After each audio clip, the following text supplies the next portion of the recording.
Hi friends, this is Pastor Lucas Pin and this is our snack for the journey. And this week we're still in the second book of Samuel, a very important book for us because it tells us the story of the kingdom. And this book, the second one, will tell us tells us the story of David. It's ups and downs, and and we are taking a look at yesterday and in our last video, and today we're gonna see the down of David. He went down, and it was so sad, and it is sad because we still have the record here to tells us his story, and this is the beauty of the Bible, because the Bible, it's one of the things that help us to understand that it's a God's book, because it tells the story of the heroes and tell all the good things and the bad things.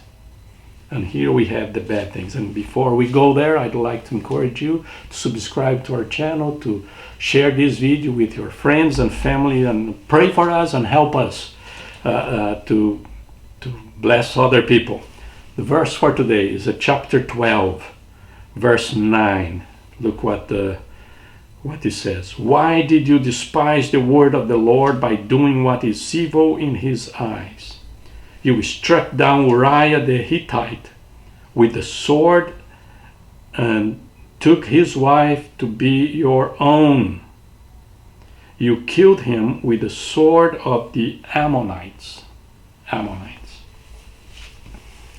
This is Nathan. God sent Nathan to talk to David. When David committed adultery we shared this with you, he committed adultery with Bathsheba, and then she was pregnant, and then he called Uriah. Uriah was a very important warrior, good warrior, and soldier, faithful soldier, and David called him home in the hope that he will lay down with Bathsheba and everything is going to be okay, and he's going to think that there's no DNA at that time. It's going to be his son. He's going to be in the war. She's going to be pregnant and all that kind of thing. So we're going to cover up that.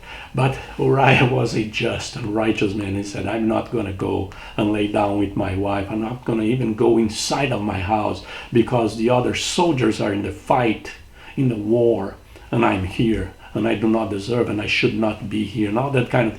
And then what David said, David write a letter to his general, Joab, and said, put Uriah in front of the army. So he's going to be there, and he's going to get killed. And the sad part of this is that Uriah was the one taking the letter to Joab. That's the sad part. And Joab did what the king wanted, put Uriah right in front, and he got killed by the enemy. And now the prophet, God sent a prophet to talk to David. Said, look, you killed the guy. No, I did not. It was the Amorites. No, you sent a letter. You asked to put him. You used the sword. So you did something wrong, and then to cover up, you did something worse. It's the cover up, right? It's the cover up. That's the problem. Always. You did something wrong, and then to cover up that, you do something worse. This is what David did. He sent a letter and said, hey, find a way to get this guy killed. So he got killed. She's a widow now. I'm going to marry her and everything is going to be okay. No, it's not going to be okay. God is watching. God is watching. And God sent a prophet to tell David that he was watching. He was watching. What did you do? You despised the word of the Lord, doing what is evil in his eyes. God is watching. And this is why we should be very careful when we playing those things, when we do something wrong and try to cover up, it's complicated. And then we mess it up. And sometimes the cover up is worse than the sin itself. And that is the lesson that we should learn with David. That is the lesson that we should learn with David. That the cover up most of the time is worse than the sin and than the crime.